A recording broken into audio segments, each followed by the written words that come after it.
Now, we don't do just football stadiums. There are other projects regarding sports infrastructures, although let's say the stadiums are more popular. But this is a project in Spain. It's called La Caixa Mágica. Was built with the purpose of serve tennis matches or other events that you may intend to organize there. This is the steel structures, let's say, also of the roofing. Some, let's say, more technical components. I'll pass to the next slide for you to understand, let's say, what was the intention of the construction of this project. As you can see there, the idea was to be constructed in 2008, I believe, but I don't have sure over this date, to receive the Masters Cup of tennis.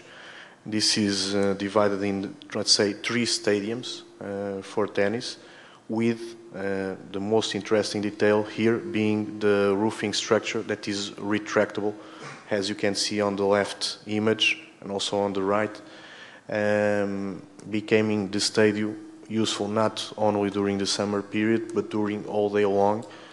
That allows the investors, let's say, to obtain revenues in a constant way during all the year. So it's nowadays, and the roofing structures are not just simple architectonic elements. They have to have in consideration the climate of the country, the type of, let's say, other sport games, in Dragão also they make already car racing over there, tennis, concerts. So basically you have to adapt your architecture to the concept of utilization that you have from these complexes. This one was mainly for tennis and concerts that is being used in Madrid.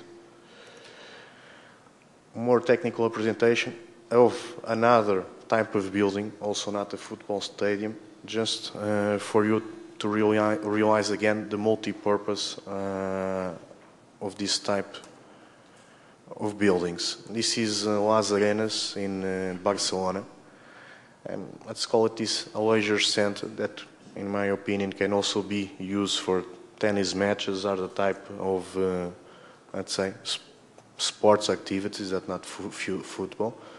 The total construction, or the total weight of steel structure in this project was around 2,000 tons of steel in Barcelona. This was the reconstruction, or I say the refurbishment of already an existent building, let's say, and that becomes the standards of construction a little bit higher, because, let's say, you have to maintain the looks or some components of the old building. What was here for us, for Magnifer, the complexity. As you see there, the arrows pointing up is called a structure that is called plateia in Portugal, in Spanish.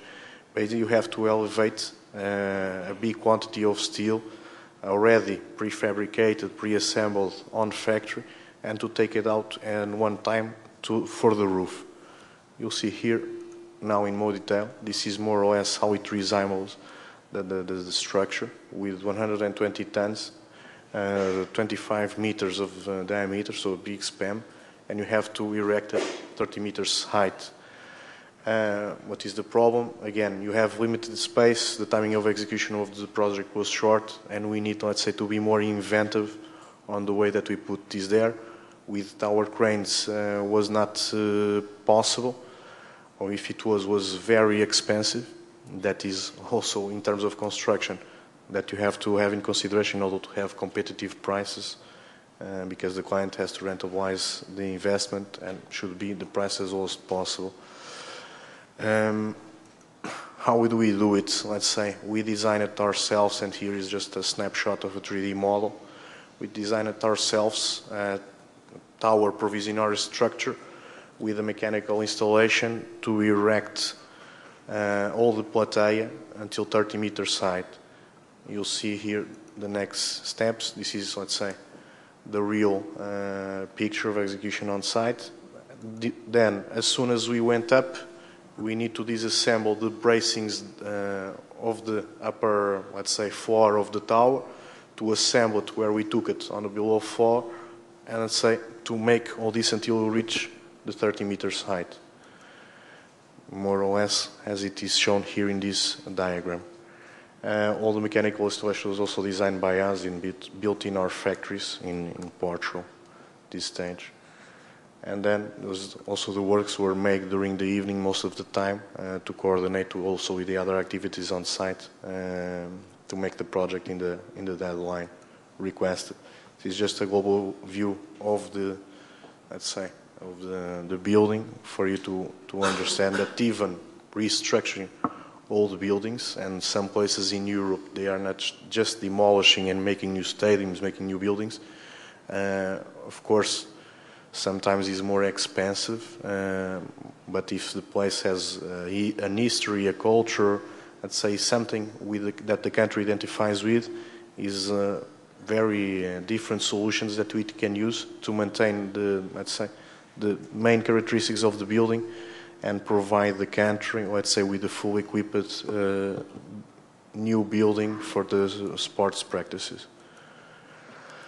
And I'll just ask to put all my folder in the desktop just for me to access the National Stadium of Romania, because let's say it's a country nearby you, and for you to understand how will be also this football stadium, how we study the project, etc. So it's a folder that didn't pass it. Okay, so perhaps during the break we can discuss this.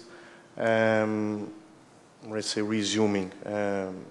Nowadays, under the roof, the structure roof of a stadium, I'd say a tennis building, a building for tennis events, for handball, for basketball, for everything, must be considering, let's say, the climate of the country, the architectural components, but in terms of engineering, say nowadays everything is feasible, everything is possible, and this was the statement that I want to present it here in the name of Magtifeg, that is a company that all around Europe is building football stadiums, and again we hope that Serbia could be the next step.